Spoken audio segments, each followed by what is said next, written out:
Bonsoir Jennifer. Bonsoir David, bonsoir à tous. 9 affirmations qu'on entend souvent, alors plus ou moins discrètement, plus ou moins affirmées au grand jour. Les premières, elles concernent la transmission du virus. Le coronavirus peut se propager seul dans l'air. Il peut en quelque sorte voyager, se déplacer. C'est vrai ou c'est faux ? Eh bien, c'est faux. Ce coronavirus ne peut pas se propager sur de longues distances dans l'air, puisqu'il se transmet par les gouttelettes respiratoires de la personne infectée lorsqu'elle tousse ou éternue. Or, ces gouttelettes sont trop lourdes pour voyager loin. Elles se propagent à 1 mètre maximum. Donc, même si vous êtes dans la même pièce qu'un malade, mais à 2 ou 3 mètres de distance, il n'y a pas de risque de contamination. Une réserve quand même, suite au cas du Diamond Princess. Rappelez-vous, ce navire mis en quarantaine au Japon où on a recensé 4 décès et 700 contaminations. Beaucoup d'experts se sont interrogés sur la propagation du virus via les systèmes de climatisation. Les gouttelettes émises par des patients contaminés auraient pu voyager dans les conduits d'aération, surtout que le système d'aération au sein des cabines n'était pas pourvu de filtres comme ceux prévus dans les hôpitaux. Mais le virus peut survivre sur des objets comme les billets de banque si les gouttelettes tombent dessus d'une certaine manière. C'est vrai ou c'est faux ? C'est vrai, mais le risque est très faible. Les données scientifiques montrent que le coronavirus peut survivre sur des objets pendant quelques heures, voire exceptionnellement quelques jours. Si une personne infectée touche ou éternue sur cet objet, il peut être contaminant. La meilleure protection consiste donc à se laver les mains régulièrement. En Chine, on a d'ailleurs vu des opérations massives de désinfection de billets de banque, notamment à Wuhan. En revanche, pour les experts, si vous recevez un colis en provenance de Chine, il n'y a aucune chance qu'il soit contaminé, car le temps de transport et notamment la sécheresse de l'air dans les avions aurait tué le virus. La désinfection des billets de banque, ça fait beaucoup rire le professeur Eun.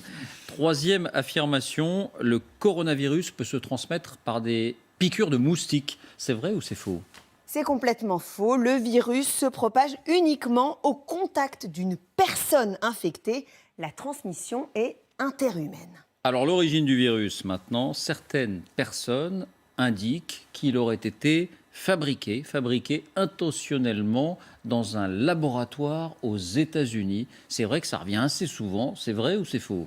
Alors voici le post qui a circulé sur les réseaux sociaux. On y lit, vous voyez, le coronavirus est un virus breveté américain qui arrive à expiration le 23 janvier 2020. Donc quoi de mieux que de lancer une épidémie pour vendre leur vaccin avant expiration ? Eh bien c'est faux, c'est une fake news au relent complotiste. Ce nouveau coronavirus n'a pas été ni créé ni breveté aux États-Unis. Il existe bien un brevet, mais qui n'est pas consacré au virus actuel, mais à celui du SRAS, une autre souche de coronavirus qui avait provoqué plus de 700 décès en 2003.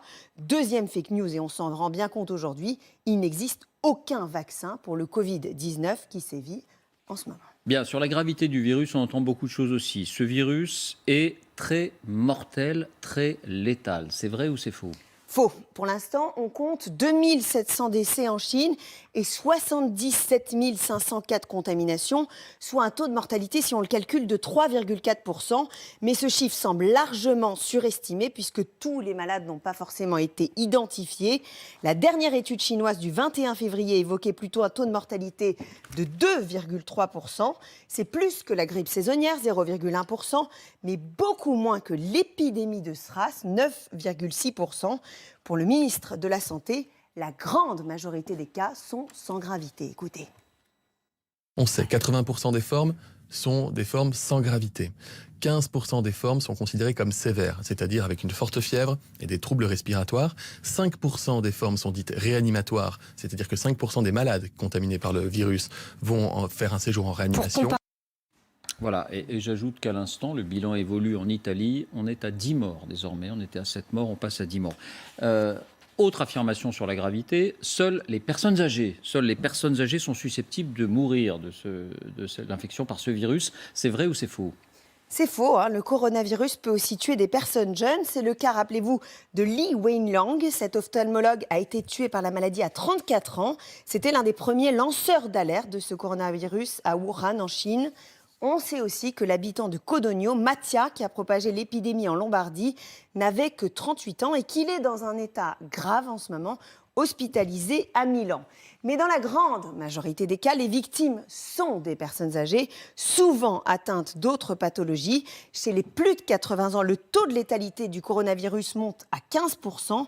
À l'inverse, pour les moins de 39 ans, ce taux chute à 0,2%. Bien, donc globalement, il n'est pas très dangereux, mais on entend dire qu'il est très contagieux. C'est vrai ou c'est faux? Alors, c'est vrai et faux. Faux parce que ce coronavirus est par exemple 5 fois moins contagieux que la rougeole. Mais ce qui inquiète, c'est qu'on peut être contaminé et passer facilement sous les radars. Pourquoi? Eh bien parce qu'il existe des personnes avec des formes très légères de la maladie, voire asymptomatiques, sans toux et sans température, qui peuvent transmettre le virus, d'autant que la période d'incubation du virus est longue. Elle est comprise entre 1 et 14 jours, période pendant laquelle le patient est contagieux, mais ne présente pas forcément les symptômes. Bien, 2 dernières questions sur la protection. Alors, les masques, on a entendu tout et son contraire sur les masques. Au final, sont-ils efficaces? Oui, ils sont efficaces, on entend dire. C'est vrai ou c'est faux? C'est vrai, à condition de bien les choisir. Les masques en papier, type masques chirurgicaux, ne sont efficaces que pour les personnes malades et pour limiter la propagation du virus. En revanche, ils ne protègent pas les personnes saines. Pour se protéger, il faut des masques appelés FFP2, comme celui-là. Ils sont plus épais, plus filtrants. Ils sont efficaces 3 heures. Après, il faut les jeter. Ce sont notamment les masques qu'utilisent les soignants au contact des malades. Dernier point, lorsqu'on est vacciné contre la grippe, on nous encourage chaque année à nous vacciner contre la grippe, on est de ce fait protégé contre le coronavirus. C'est vrai ou c'est faux? C'est complètement faux. Le vaccin contre la grippe n'est absolument pas efficace, tout comme les vaccins contre les pneumonies qui n'offrent aucune protection contre ce nouveau coronavirus. Merci beaucoup Jennifer.